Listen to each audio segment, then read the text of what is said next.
Hey everyone, welcome back to Film Freaks. I'm Megan, and today I am ranking 7 of the scariest Stephen King characters in film adaptations. Again, for this list, I am just looking at film, so some things might differ a little bit from the books. We're just gonna go with it. As always, please show your support for my channel by hitting that big thumbs up button and subscribe. It is truly appreciated. Also, make sure you stay till the end where I'm gonna give you some fun facts about each film. I think what makes Stephen King so scary is his ability to take normal, everyday situations and turn them into supernatural terrors. He takes the usual and makes it unusual. Like for my first pick, about a girl who gets bullied at school. Number 7, Carrie, 1976, Mrs. White. So Carrie tells the story of a girl who's bullied in the most horrific ways by her classmates. After a change of heart, one of the girls realizes how damaging the things she's done have been to Carrie and wants to make it up to her. So she asks her boyfriend to take Carrie to the prom. Unfortunately, Chris, one of the girls who revels in tormenting Carrie, has plans of her own that night to humiliate her in the most unimaginable way. However, as it turns out, Carrie's not so helpless after all and has been hiding a little secret. She can move things with her mind. And finally, it's her turn to go after everyone who's hurt her. So yeah, to me, the scariest character in this one is not Carrie. I think for the most part, we can all sort of sympathize with her, except for the end when she kills the gym teacher. Honestly, for the most part, that teacher was pretty nice to her, except for the chuckle at the end. Anyway, to me, the scariest character in this one is Carrie's mom. She is this crazy religious fanatic. So we all know there's that opening scene in the beginning of the movie where Carrie is showering after gym class. She gets her time of the month for the first time. She freaks out. All the girls make fun of her. And then when Carrie gets home, instead of her mom having that nice, loving mother-daughter conversation, her mom tells her that it happened because she sinned, it's her fault, and she needs to go into a closet and pray for forgiveness. There is no spark of love or affection by this woman. I mean, even Mommy Dearest had her good moments. Piper Laurie did such an amazing job playing Mrs. White. Honestly, the only movie I can watch her in and not get freaked out is Hesher. All right, number 6 on my list, Dr. Sleep, 2019, Rose the Hat. Many years after The Shining took place, a now adult Daniel Torrance must come face to face with his past in order to help a young girl named Abra fight against the True Knot, a group of nomad psychic vampires who feed off the shine of children. Rose the Hat is an interesting character. She's very beautiful, very charming. There's something likable about her. And she's also very protective of her family. She's willing to do anything she has to in order to keep them safe and alive. But it's that very thing that makes her so scary. What she has to do, and what she seems to enjoy doing, is kill children. There's the scene between her, the True Knot, and the baseball boy that is so disturbing.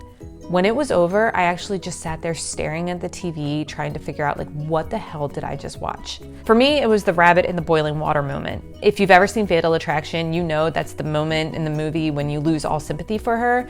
That scene between them and the baseball boy is the moment that I'm like, she's psycho and terrifying. Whew. All right, number 5, The Townspeople, Needful Things, 1993. Leland Gaunt, the proprietor of a shop called Needful Things, opens his doors in the small town of Castle Rock. He seems to know and possess the very thing each person desires, and his prices are reasonable. However, there's a catch. In addition to monetary payment, he requires a small favor, a prank, in exchange for the desired object. Soon it becomes apparent he wants more than just favors. So you may be surprised that for me, the scariest character was not Leland Gaunt, who also happened to be the devil. It was definitely the townspeople.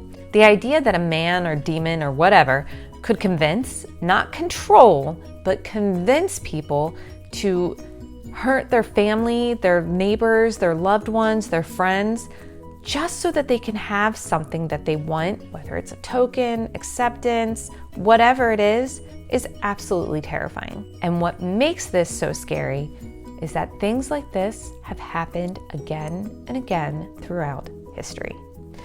Ooh, leave it to Stephen King. Number 4 on my list, Malachai, Children of the Corn, 1984. Children of the Corn tells the story of a small town whose children become part of a cult led by Isaac, who follows someone known as He Who Walks Behind the Rose. When two adults stumble across the town, they must try to save themselves from being sacrificed by Isaac and his second-hand man, Malachai. All right, so first of all, anything dealing with cults and killer kids freaks me the F out. I don't like it. It's creepy. Having said that, I think the argument could be made that Isaac is the scariest character in this movie because he's sort of the leader in the beginning. However, his motivation definitely seems to be more about this whole He Who Walks Behind the Rose thing. Whereas Malachai, yes, he believes in it, but it seems more like he really just enjoys the whole killing thing. So because of his enjoyment of everything, I think it definitely makes him a lot scarier.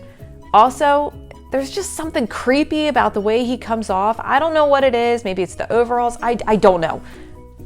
He's just a creepy character. Definitely, to me, the most terrifying in this one. Okay, number 3 on my list, It, 1990, Pennywise. In 1960, a group of outsiders defeat an evil entity that appears as a clown. They make a pact to all come back together should he ever return. Now, 30 years later, they must honor their pact when the malevolent clown comes back for them again. Let me just first say that the 2017 version of this was actually really good. Bill Skarsgård was terrifying as Pennywise, and as far as remakes goes, it was definitely the exception to the rule. But the original is what solidified my fear of clowns. So thanks, Pennywise. Not only because of you do I have a fear of clowns, but also of walking near storm drains. Kids have actually asked me, what I think might be down there. And of course I tell them Ninja Turtles, but really I'm thinking probably a homicidal clown. Okay, number 2 on my list, The Woman in the Bathtub, The Shining, 1980. After taking over as the new caretaker of the Overlook, Jack Torrance moves with his wife and son to the isolated hotel over the winter in hopes that the isolation will end his writer's block. Unfortunately, their time at the Overlook Hotel is riddled with supernatural events as Jack becomes more and more unhinged. There are a lot of terrifying characters in this one, including Jack Torrance, but for me, the scariest is definitely the woman in the bathtub in room 237. The fact that we don't know anything about her makes her scarier. We know that she hurts Danny, but we don't know why. We know that she appears to Jack as this young, beautiful woman. Then all of a sudden she turns into that gross old lady, corpse thing walking towards him. But again, we don't know why. We know she's evil. We know she'll hurt you, but we don't know why. To me, the not knowing makes it even scarier. Okay, number 1 on my list, Zelda from Pet Sematary, 1989. Dr. Lewis Creed, with his wife Rachel, daughter Ellie, and young son Gage, moved to a small town in Maine. Things seemed to be picturesque until one day, while away with her mom visiting family, her daughter's cat Church is hit and killed along a busy road. Not wanting his daughter to experience losing her cat, Judd, their eccentric yet friendly neighbor, takes Lewis to an old burial ground and tells him to bury the cat there. Lewis is shocked the next day when he sees Church walking around, but notices there's something different about him, something not quite right. Lewis is soon faced with an even more devastating loss and finds himself wondering, if the cemetery could bring the cat back, could it do the same for people? Okay, so this movie was scary for so many reasons. I mean, just the idea alone of being given the option to bring your loved one back, knowing that they would come back soulless, without any kind of moral compass, but still you could bring them back. That option alone is scary. And there were a lot of terrifying characters in this movie.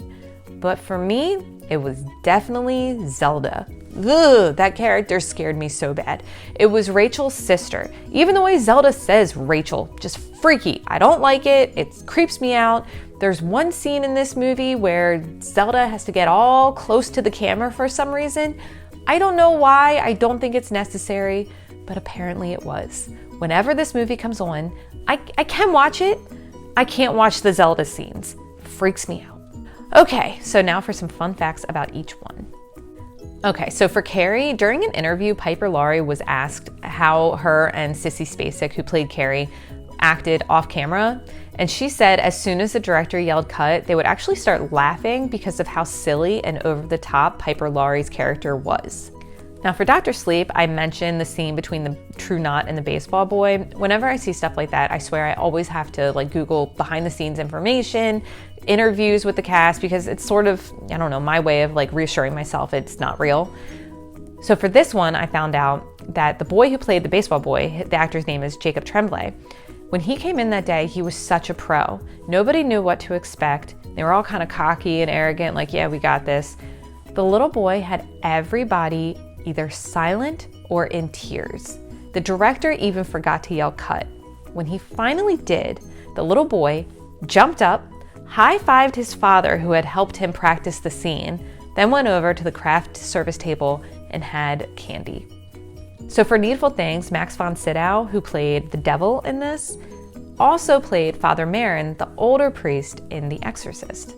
Just thought it was neat to see like those two sides. Anyway, okay, so for Children of the Corn, I get it. Some people think that Isaac was scarier than Malachai. John Franklin, who played Isaac, said he was sitting in a restaurant one day when a woman saw him, screamed, ran out of the restaurant, came back, and demanded to sit somewhere else because she recognized him from Children of the Corn. He also played Cousin It in The Addams Family and Addams Family Values, two amazing movies. So for The Shining, I read that one of the ways they got Jack Nicholson into that agitated state was by only feeding him cheese sandwiches for 2 weeks, which he hates.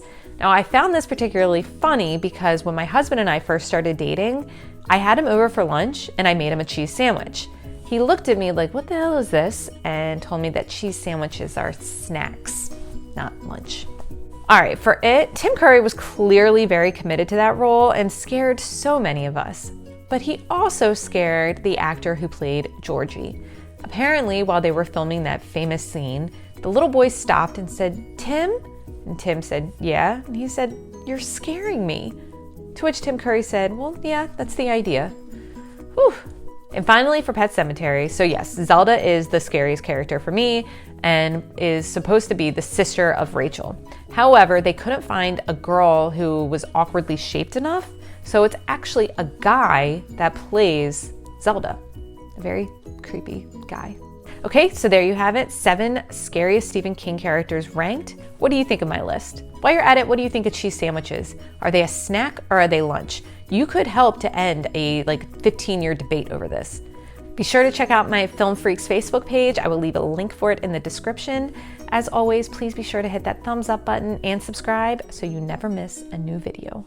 Bye, Film Freaks.